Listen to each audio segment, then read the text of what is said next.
Welcome, everyone. Thank you for joining us for the webcast, Demand with No Supply, 4 Ways to Attract Young Talent into Manufacturing, sponsored by CSI Stars. This webcast has been pre-approved for HRCI and SHRM credit. Please be sure to attend the complete webcast in order to receive your credits. You will receive an email from hr.com within 2 business days. It will include the certification credit information. You may also log into hr.com and go to your View My Credits page, where you can see the credits that you have received. If you have any questions during the webcast, click on Q&A in your webinar controls and type them in. And now it's my pleasure to turn it over to our presenter, Lori McKnight. Thanks so much for the intro, Kathy. Good morning, everyone. I'm guessing, given the title of this webinar, that many of you are HR professionals in manufacturing, and you're involved with finding young, skilled talent to meet your growing demands. We've heard from our clients just how challenging this has become, so we thought it would be a great webinar topic. So over the next hour, we're going to share some ways companies in manufacturing are positioning themselves and changing some of their management practices to be seen as more attractive, if not a great place to work for employees of all generations, but especially skilled young talent.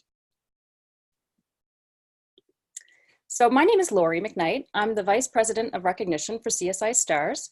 Prior to working with CSI, I spent 6 years with a leading youth market research consultancy. We helped banks, telecom, and government better understand how today's millennials would impact policy and workplace strategies. And at CSI Star, I research and I provide resources to help our clients recognize their people for better business results.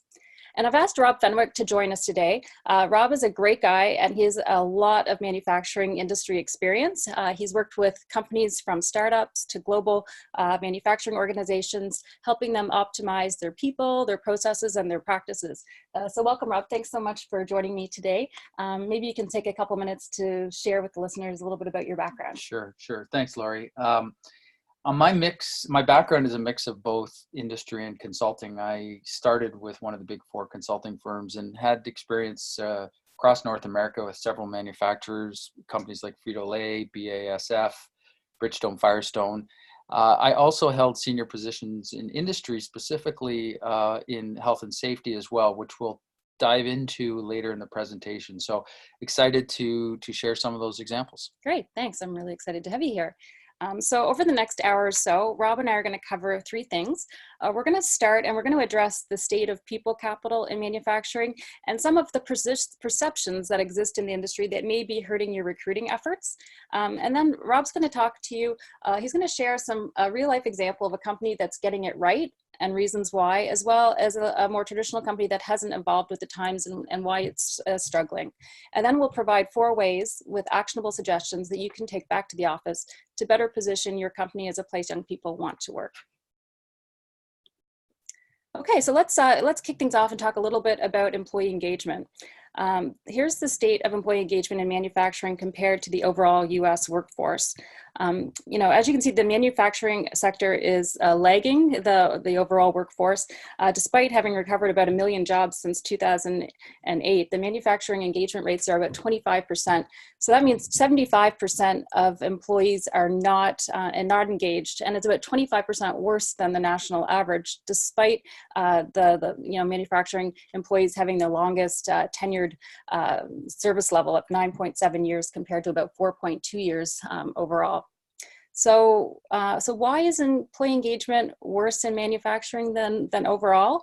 There are certainly some environmental factors that make it a little bit more challenging to engage employees. Things like maybe not all your employees on the floor having access to a company email. Typically, a lot of manufacturing jobs don't have quite the same amount of flexibility and control over work as some other positions in different industries. So that likely does play into some of the lower engagement scores, but it goes a lot deeper than that. Managers in manufacturing have traditionally placed more value on cost cutting, the cost cutting in the output of producing their widget or their product than on the input the people that are actually making their product. And the tech sector and other industries have been much faster to embrace the importance of focusing on the employee, the input, and focusing on the employee experience. Manufacturers have typically lagged in this area, and now it's starting to take its toll on their ability to recruit top talent that's needed to replace an aging workforce and to grow.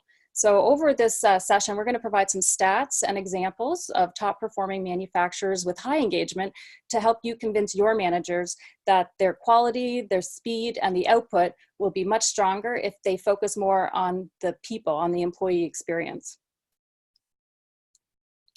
So Rob, you and I have talked a lot about this slide, there's 4 challenges that a lot of manufacturers are facing right now, and I'm sure many of you on the call are facing one, if not all of these issues right now. Do you mind just sharing a little bit about what you're seeing and hearing out there? Sure. From not unlike other sectors, manufacturing is facing a big retirement wave.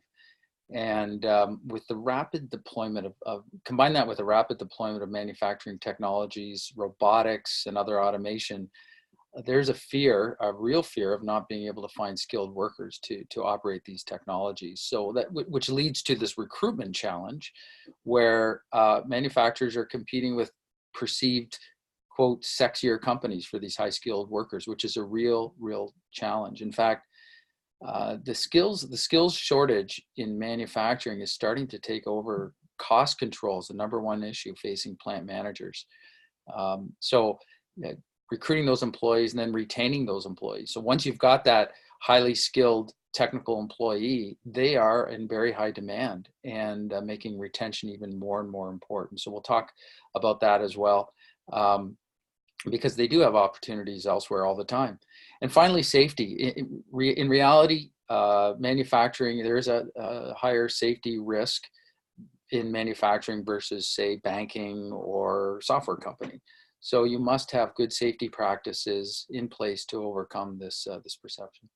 Great. Thanks, Rob. And we'll talk about all of those areas later towards the end with some recommendations.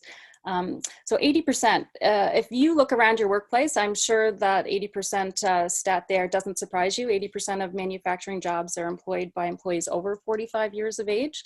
But what might be shocking is that 2.7 million experienced workers will be retiring over the next few years. And many of you, as I know, are already struggling with meeting demands. So it's a big issue. And so I want to talk a little bit about why you may be finding it difficult to attract a younger generation of worker.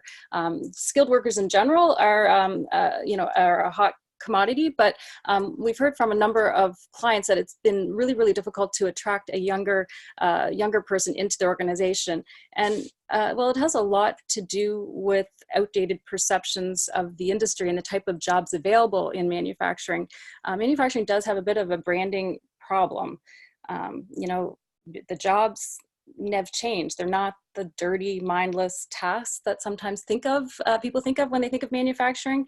As Rob talked about, there's a lot more automation now. So the nature of the jobs and the functions of the jobs have changed. There's a lot more work available that's not blue collar work, that's very technical and very innovative.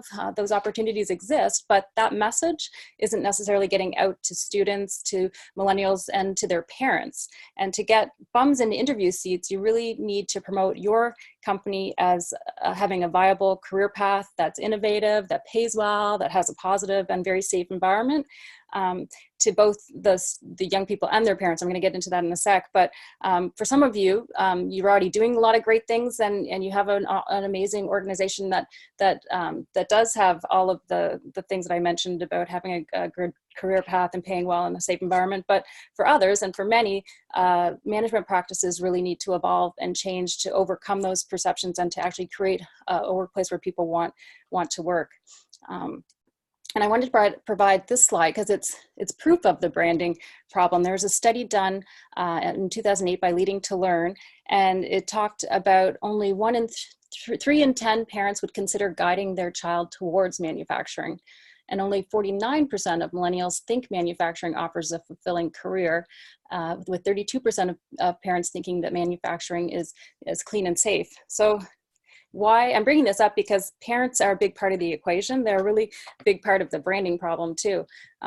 parents of Generation Zers and Millennials, the baby boomers and the Gen Xers like me, we are a lot more involved in our children's lives than maybe our parents were in ours. And there, you've heard the term helicopter parent and snowplow parent. It was created because of us, and most of the time it's a really positive thing to be close to your kids and involved in a lot of their big decisions. But sometimes we take it a little bit too far. I've heard of HR people saying they're getting calls from parents to renegotiate their adult child's salary or to get feedback on an interview. You probably have your own stories to tell in that respect. Most parents don't do that, but my point is, if parents don't see manufacturing as a desirable option for their adult children, then they're not going to recommend it, and it's going to be much harder for you to be successful in recruiting those talented people that you need. Parents they have a lot of influence over their Gen Z and millennials, and their kids really look up to them for career advice and mentorship in a lot of cases. So I'm going to share later on some out-of-the-box ways companies are embracing the influence that parents have to enhance their recruiting efforts. But the second point I wanted to make on the influence parents have has to do with the influence that they have on how young people want to be managed in the workplace.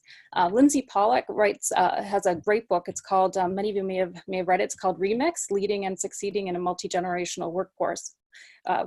And she brings up a fact that I'm hearing a lot from our clients too, and that's that some of the older workers in the organization are complaining about the attitudes and expectations of their younger workers. And in her book, she has a lot of great rationale for the different recognition preferences and different management styles, and why the young people maybe have different expectations than the older segment of your workforce. And she attributes it to Generation Xers and baby boomers growing up in more of a command and control type parenting style where you really did as you were told. And we might still manage our employees a little bit like that, but because we didn't love this parenting approach when we were kids, we've tended to adopt a more conciliatory and coaching style with our own kids. And coaches give lots of feedback and they recognize achievements. And our kids have come to expect this at home, in their activities, in their sports, and now in the workplace too. So in order, the younger people crave that immediate and more frequent feedback, and that sometimes makes the older managers find them to be a bit needy or annoying in some cases. We could do a whole webinar on the generational differences and preferences. I encourage you to read that book. It's a fantastic book on understanding those things and why they exist and helping a multi-generational workforce get along and work well together. Anyway, whether your organization is guilty, of not keeping up in terms of changing management practices needed to meet the new workforce expectations, or if you're guilty by association, I do feel that industry perceptions are likely hindering some of your ability to woo young talent, which brings us to our first poll. If you could take a couple seconds and answer this, are industry perceptions in your mind hurting your ability to attract young talent?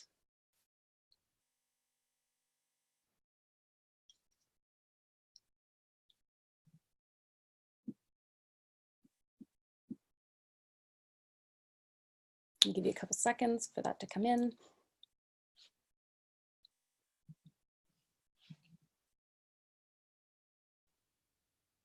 Wow. So 87% of you are saying yes, that you feel that there are some industry perceptions that are hurting some of your ability to recruit successfully. So I guess we've picked a good and relevant topic, Rob. Yeah. Well done. So hopefully over the course of the next little while, we'll be able to present you with a couple strategies and tactics that you can take back to the office to help with your recruiting efforts. So we've talked about industry perceptions and we've talked about employee engagement in manufacturing. Now I thought it would be interesting to have Rob contrast a couple manufacturers with very different management philosophies. I'll hand it over to you now, Rob.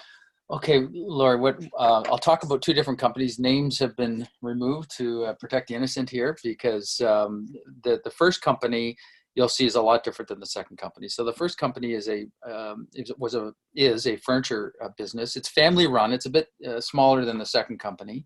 They have higher turnover. They have higher absenteeism. And one thing about them, they were very, very proud of their procedures. I'm in my line of work, I do a lot of process redesign, et cetera. So I understand that processes are, it's good to have good processes, but they can't be stifling. And this management style is very much a command and control. They managed by fear. When it came to safety, they felt that punishing and penalizing versus reward and recognition was the way to go. They actually felt that made sense. But what it did, it pushed open dialogue into a corner, and employees did not feel comfortable or secure talking about things like near misses and other incidents. So you can see the impact on what it would have on the employees, and there was no continuous improvement, no learning from mistakes. So that's one company. Again, higher turnover, absenteeism. The second company this is a larger company. They were a food company, and they had reasonably high engagement scores. So first off the bat, they pulsed their employee base every 2-3 years with engagement surveys and actually followed up with action plans. So there's a big one right there. They had a process to connect employees with their customers. So I'd often see customers walking through the plant or the office on tours, et cetera. Sometimes the customers would ask to do that. Other times the company would invite them to do that. It allowed customers to talk directly with employees. So there's that connection. So employees get engaged directly with their end customer. The second thing is allowing flexibility where possible. And I say where possible. So in this particular case, there was a shift change that was required, and they were redesigning hours of operation and allowing employees to have a say, not necessarily a vote, but allowing them to have a say really helped with the final decision. In fact, it allowed the company to understand what may work, what may not work, because whenever there's shift changes, whether it's 5 to 7, hours change, that sort of thing, it's difficult for some people, but other people might look forward to it. So that flexibility was very much appreciated by the employees, and it gave them a voice as well. Setting and measuring goals, that goes without saying. You can't manage what you don't measure, and it allowed them to monitor for hot spots, specifically when it came to safety. They would watch things like rates of incident near misses and zero in on, again, any hot spots and allow for that continuous improvement feedback. So again, a very open, focused on the employee experience. And the bottom line is this: is companies that are progressive and focused on that employee experience, rather than strict rules and stifling kind of work environment, will definitely see an increase. I saw an increase in productivity, the retention, employee retention, and ultimately be more competitive. Mm-hmm. And it sounds to me, Rob, that a lot of it comes down to management training, having managers and supervisors that have that coaching Definitely. and connecting Yes. philosophy. I think that just makes sense that you're going to be more motivated by an approach where you feel like you're part of something bigger than just your job. This study is really interesting because it talks about, from an employee's perspective, they feel that 1 in 3 managers have blind spots that don't even recognize that their management styles are not helping the situation, you might say. 1 in 3 managers, according to employees, feel that employees feel that their achievements are not being recognized. Things like not feeling like there's a lot of personal connection, personal meetings. 52% of employees stated that they think it's important to meet as a group in scrums and regular staff meetings, but their managers don't feel the same way. 51% feel like they're not part of a team.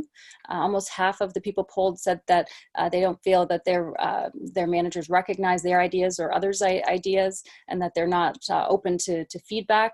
36% of employees actually said that they don't think their supervisors or managers actually even know their name, and that they have lives outside of work. So there's lots of learning and development. If you're feeling like your supervisors and managers have a long way to go, they're not alone. That it does take time. It does take a lot of an investment in training and educating managers about what's in it for them by taking a more conciliatory and coaching approach in their management style. So the companies that support and train their managers and work on the soft skills will be the companies that it will be harder to compete with in recruiting and retaining, in order to get that talent that you need to stay competitive and grow. So we're going to move along now into some actionable items that hopefully we can give you some good tips that you can take back and incorporate within your own workplace. So the first is the tell and sell your company. So it's really important to sell yourself, like to not be shy, promote your company with a compelling story that's really going to resonate with young people and their parents. Toyota is a great example of this. They have a manufacturing plant in Indiana that holds a parents' night out event where they bring parents in from the community to talk to them about the benefits of a career in manufacturing and a career with Toyota. They talk about the type of work that's done. They show them the safe work environment, talk about benefits, talk about career opportunities and the training that they do. And they found that's been really effective in getting more young people in their community interested in working for them. I've also heard about some manufacturers that advertise in college papers during parents visiting weekend. So they're actually advertising at universities that offer programs that they're trying to get employees from, and that really enforces the company brand with the right talent in the right place. Companies are starting to really do some innovative things. If you look to the tech sector, LinkedIn actually hosts a Bring Your Parents to Work Day, similar to the Bring Your Kids to Work Day. They recognize that millennials and Gen Z employees, they want to share their professional lives with their parents and people that are important to them. And they recognize that by selling the parents on a career at LinkedIn, it really helps them hold on to their employees through the thick and thin, the ups and downs, if they have the parents that are really excited about their kids working for LinkedIn. So those are just some examples of innovative and different ways of thinking creatively to better engage and retain young people in your organization. The more that your company can show your innovative technology and the caliber of employees that you have, the more you can start changing some of those industry misperceptions. I know a lot of companies are starting to think more like Silicon Valley and sell the candidates on the cool things that their people are doing to try and make it, that are making a difference in their customers' lives and the community. Because as you know, Generation Z and millennials, they really do want to work for a company that has a purpose beyond just making money. I think in general, most of us feel that way, but that's something that's really important to that segment. So so the more that you can kind of relate what you're doing to a broader picture, that will really help you stand out with young people. Another thing that's really effective that you can do to sell young people and their parents on your company is to talk about professional development. Having in-demand skills is probably the most valuable asset a young person can have today. A number of us, like our kids probably living in a urban center, may never own a house and they'll never know a pension plan. So really their job security comes down to having the most up-to-date skills, and that gives them, that is their, that's probably their greatest asset.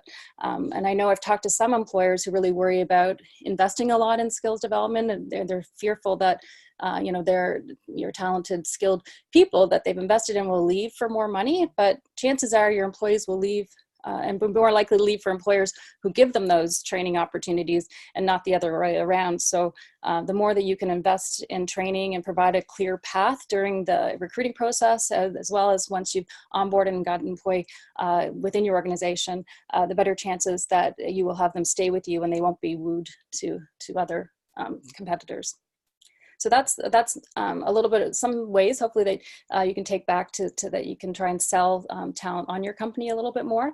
And then I'm going to hand it over to Rob because the recruiting part is only part of the battle. The next battle is actually successfully onboarding people, because that's very critical to retention. And I know you're a big believer in onboarding, Rob. Maybe tell us a little bit about your experience. Sure. And I like that first, the first sentence there.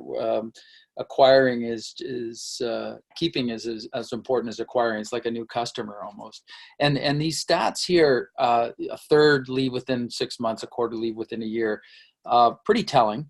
Not all employees are leaving because of onboarding, but that last stat, we're close to 90% of employees are saying their company did not do a good job onboarding.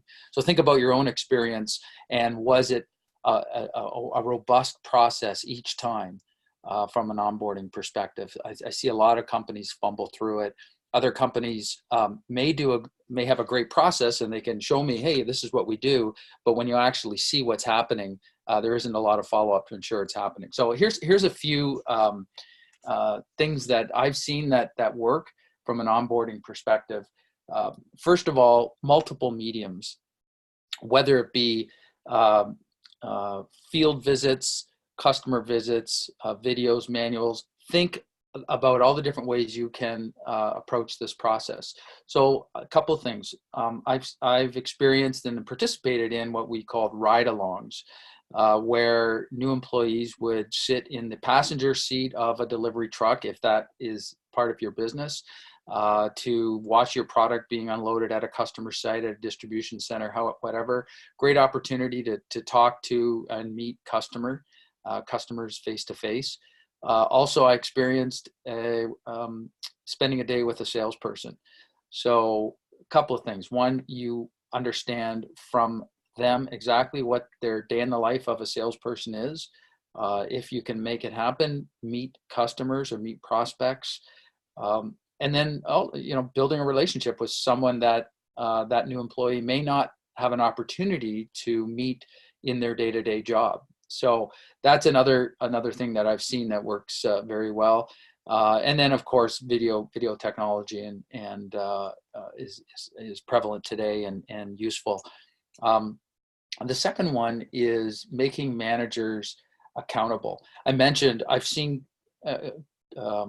clients who will say, here's my onboarding process. I'll say, great, and then show me how effective it is, and blind or all managers are supposed to do this, etc. What I like to see is a checklist for the manager who is accountable for ensuring each one of those tasks happens, even though they may not be involved, and signed off by the manager and the employee and put in the employee file. I found that in the past, if we had an issue, maybe a safety issue with an employee or a learning opportunity, I may want to pull that onboarding form and see, was everything onboarded properly? Were there any comments? There's equal onus here, and there is onus on the managers to be accountable.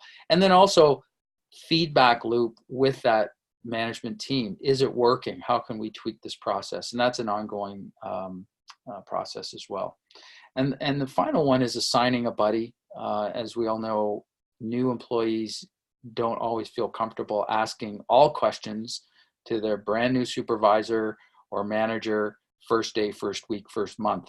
So a buddy system, I've seen it both formal and informal, but ensuring that there is that partnership there, that ear to listen is very, very important, and can provide some coaching, some valuable coaching. So those are three things that I've seen work successfully. Yeah, I just want to pipe in there too. The talking about the videos versus manuals. Young people tend not to read as much as some of as our generation maybe did. So dusting off a manual and having them read through a big thick binder may not be the most effective way of communicating your values and your purpose and how things work.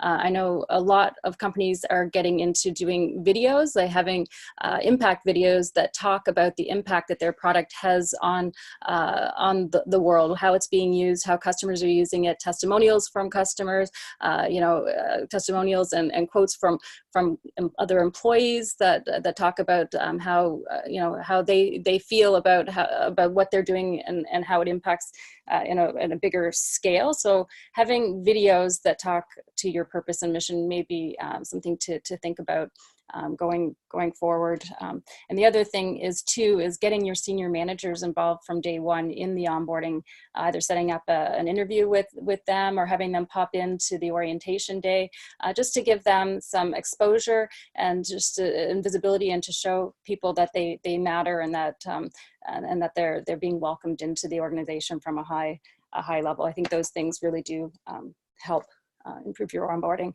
And then another thing that I might pipe in about is the fact that young people that are starting with your organization, your managers may actually be their very first boss ever.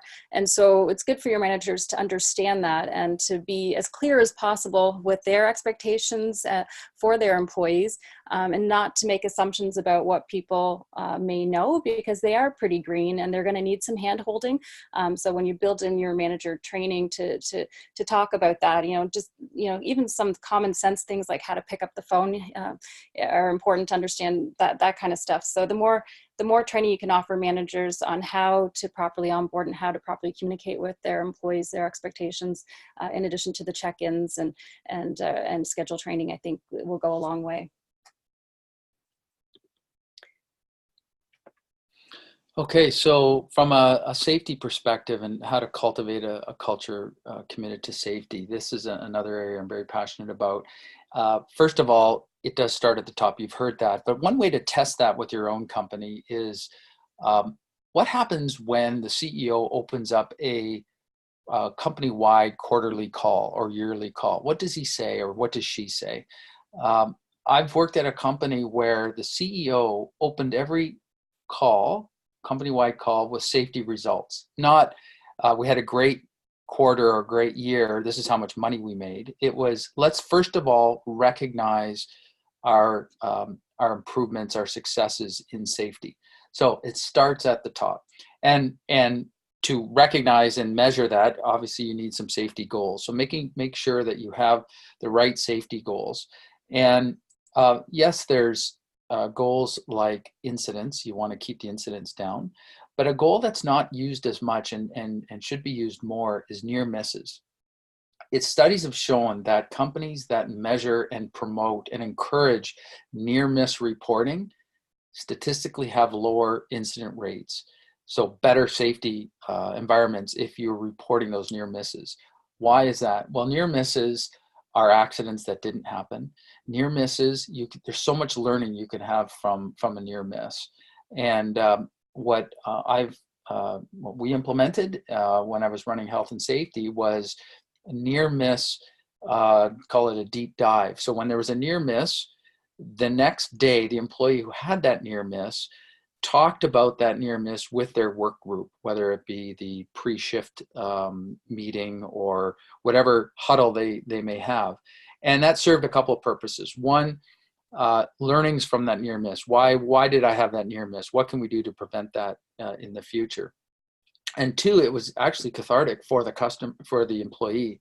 Some of these near misses can shake up an employee depending on the severity. So it's important that they talk about that, and the company needs to encourage that type of environment. So from a safety goal perspective, also I talked about recognizing the progress and rewarding the employees who achieve those goals. So from a near miss, this sounds very counterintuitive, but we rewarded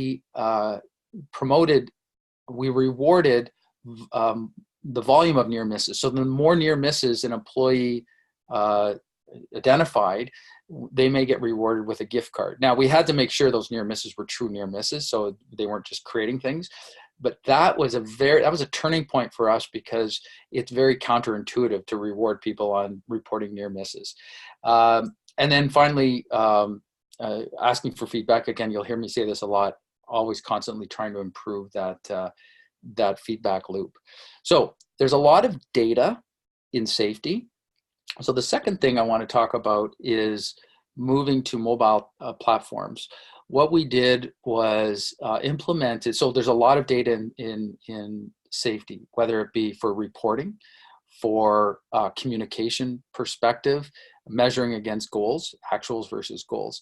So having a mobile technology allowed us to have employees at their fingertips an ability to enter in an incident, take a photo of a situation and append that to that incident or that near miss. If you had a paper-based system, you will probably catch about half of what you should be catching. People will just say it's not worth it. And don't get me wrong, sometimes you need to start with a paper-based system before you get the technology up and running. But technology now, it's much less expensive. Younger people are going to push you to it. So, you should have it ready. Everybody's got a mobile phone. And it also, from a timing perspective, when we had incidents, different severities by incident, and for very severe incidents, it would immediately push notifications to executives wherever they were in the world. So if we needed to reconvene quickly, we could do that.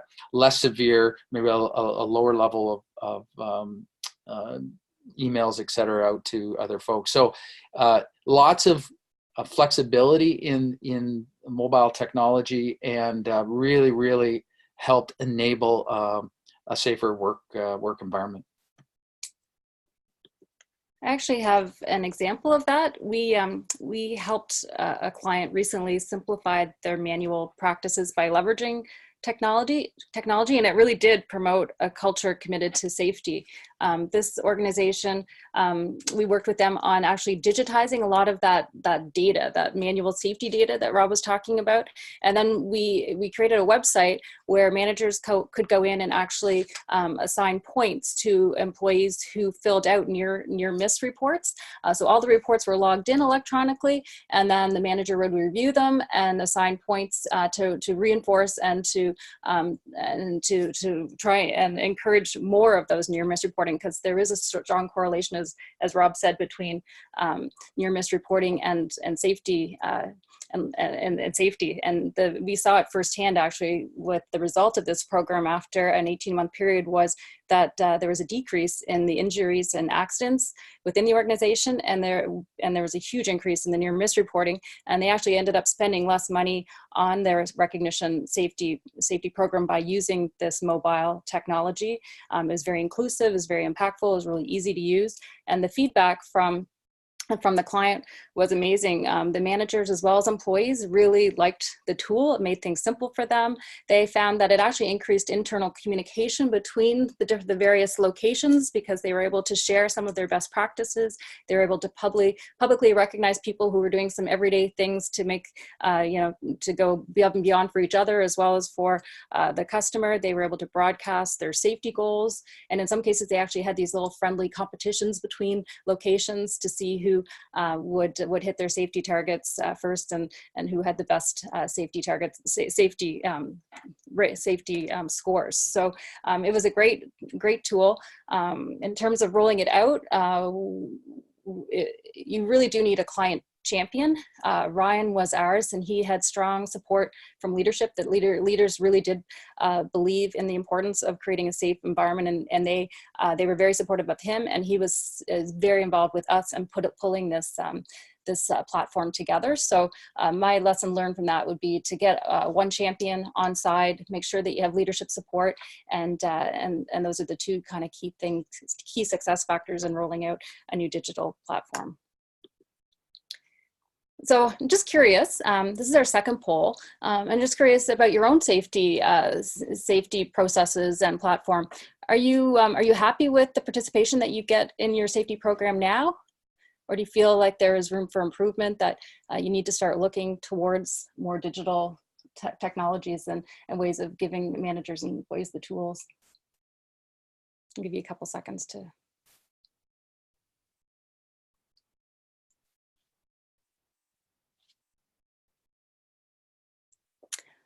So it's about split. Actually, 57% of people say that they are actually quite happy with the participation in their safety program now, and 43% of people are saying that it could be improved, that they're not happy. So that's interesting to note. It's a real split.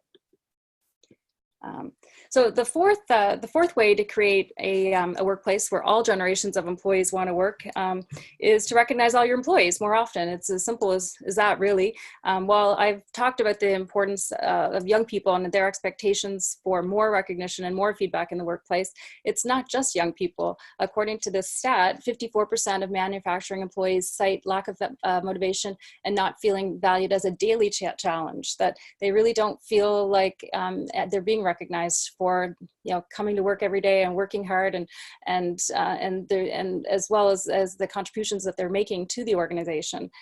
So it's important for everyone to feel that in order to bring their best person forward to work every day. Manufacturing has a more complex and diverse workforce, but that shouldn't be an excuse for not recognizing people. It's really an affordable, doesn't cost a lot to recognize people. 70% of recognition is supposed to be non-monetary, that doesn't have any kind of cost associated with it at all. So it's a really great tool for managers to get and to buy into, because it's a very effective way of being able to hold on to and motivate your people. So I wanted to give some pretty simple things that your supervisors and managers can do right away to make their people feel more connected to the workplace. The first is pretty obvious, is get to know their names. So encouraging your supervisors to walk around and call people by their name and getting to know people on a personal level. That goes a long way. People love hearing their names. So the more they can use names, that's very simple and something everyone can do. The second thing is to hold stay conversations. So these are great not only for young people with skilled talent that you want to hold on to. When you rather have these stay conversations than wait for the employee to leave to have that chat. So, but in addition to young people, it's a good way to hold on to your experienced baby boomers a bit longer too, having regular conversations to talk to them about how they're doing and what possibly you could do to keep them with you that much longer, which will be really important over the next few years as Rob talked about that wave of retirements coming. The third thing that we've talked about a few times already is to leverage the technology. The client example I gave was a great way of showing you that these easy tools really help make it simple for people to say thanks and to create that everyday culture of recognition where they feel that they're seeing how their work is being appreciated by others and being able to provide feedback in a very easy loop, and that does really help improve productivity and a feeling of wanting to do your best. And then the fourth way is title bumps. Promote more frequently. Young people don't necessarily need to be paid more money, but a simple title bump or higher status or more skills, those are very motivating things that will help them and actually impress their parents too. So the bottom line is just be creative and give managers some ideas and training and tools so that they can better engage their employees. And recognizing inclusively, when I talk about that, it means, making sure that all your people, regardless of their level within your organization, regardless of their race, their ethnicity, their gender, that everyone feels part of the team. So setting aside a time for social events is really important, and including management in those. So creating interactions to get people comfortable, get to know their managers and supervisors on a personal and a professional level can really go a long way. We have a number of clients that hold culture days where staff are invited to bring in food from their culture, like a potluck lunch, and it's quite it goes over really well, and it's a fun event. And some of the clients even have little short presentations where an employee talks about their traditions and the history of their culture. So it educates everyone a little bit about where they come from and how things just to get to know people on a deeper level. Another thing that you could do is to hold town halls. I know one company that does this quarterly, and they have their senior management get together with all of their employees are invited, and they talk about what's working, what's not working, and it just gives senior management a chance to really understand what's happening on the floor from an employee perspective at all levels, and it shows employees that their voice is welcomed, that they are part of the success of this organization, and that employees want to hear from them. So those are some ways that that you can create more of a team atmosphere and get managers more in more of a conciliatory work environment. And then this slide, the what's in it for me. So managers, you know, I can say all of these things, but until they feel that there's some value in it for them, it's really hard to get that buy-in and get them feeling like they get the importance of recognition. So I wanted to provide some stats that recently came out, and it talks about the senior managers who really get it. They recognize that, you know, creating positive employee experiences by recognizing and rewarding their people, it does pay off. You know, it's seen to increase your success in recruiting. You're likely to have higher productivity and just generally have better business results. So the more you can put it back on the manager and show them that it actually makes them look good, their performance reporting and their stats will look a lot better if their people are performing at their highest level and are happy to be coming into work every day. So so that's those are just some interesting stats I wanted to prepare. So at you know, to sum things up, the labor force, it doesn't look like it used to, it doesn't behave like it used to. So we as HR people and leaders, we can't act like we used to. You know, manufacturing companies really need to evolve from some traditional management practices and focus more on, you know, on the employee experience to overcome some of the negative perceptions that exist about the sector, so that you're better able to attract those skilled, talented young people that you need to stay competitive and to grow. Do you have any closing comments, Rob, on that note? I guess from my perspective, my observations in tracking and retaining younger talent, I mentioned the robust onboarding process. Just make sure it's there, there's follow through, and continuous improvement in that. Very, very important. From a safety perspective, in addition to a safe work environment with everything that goes with it as far as processes and procedures, keep the administration simple and leverage technology where you can. Get rid of the paperwork, because that will weigh down any sort of nimble reporting and other processes. So leverage the technology and again, continuous feedback on that loop. So just remember everything you're doing on those processes. Always think about the employee experience, especially for a younger employee. Awesome. I just checked some of the questions in our chat, and one attendee was asking me about the stat I had quoted on non-monetary versus monetary recognition. And in our experience, we do feel that 70% of your recognition should be non-monetary. So those should be the everyday, you know, high fives, pat on the backs, public recognition during meetings, recognizing like your team or individual's performance on something that they've been working on, whether the project that's completed or a happy customer. It's those non-monetary expressions of thanks that are really going to make a difference when everyone's doing it, when it's multiplied across your organization. That's where you're going to see big results. And then the 30%, the non-monetary, is rewarding, like for going over and above for really the big things that are really making an impact to your organization. You know, recognizing, rewarding people for those is very important as well. But it really does. The everyday recognition has to start with the non-monetary and making, you know, getting everyone on board with creating that culture of everyday recognition. Hopefully that answered your question. So we're almost at the cutoff point. So I just wanted to quickly highlight how CSI STARS helps some of our manufacturing clients. We actually have probably close to 50% of our business is medium-sized manufacturers, and we help them engage their people in a number of ways. I talked about the mobile optimized technology platform that we have, and it's great because you can centralize all your recognition and safety programs together, or you can start with one program and scale as you're ready, but it's all digital, so you get away from the paperwork. It's as easy as a click of a button, and you can go in and thank individuals, thank teams, assign points. It's a very scalable model, and it's a model that a lot of organizations are moving towards.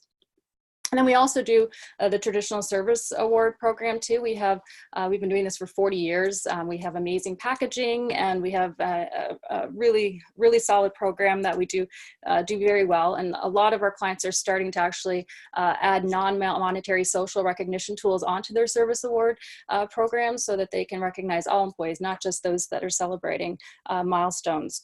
So those are two ways that we help a number of our manufacturing clients.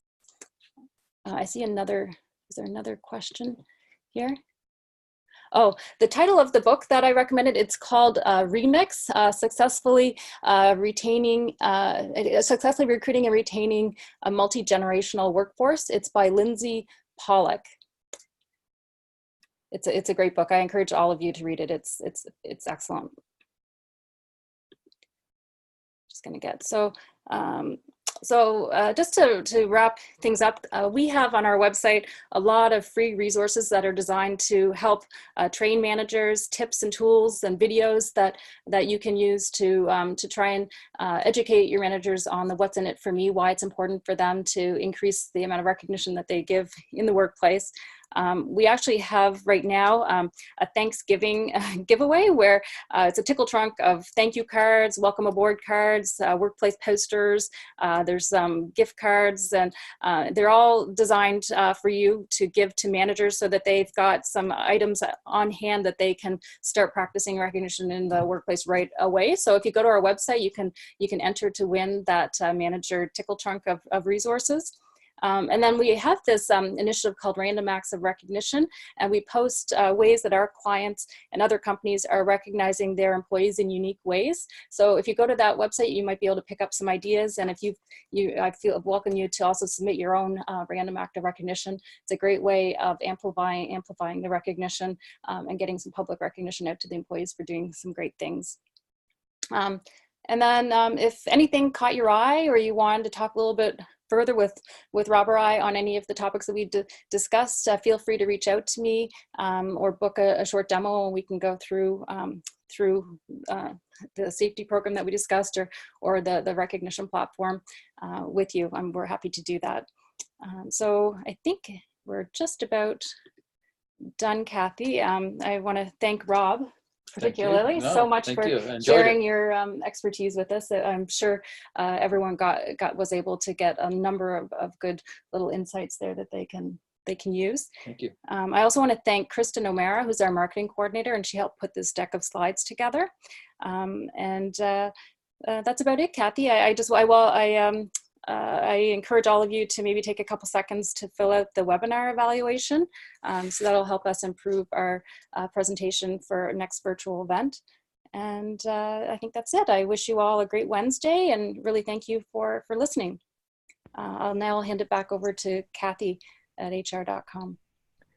Thanks, Lori. A question just came in at the last minute here.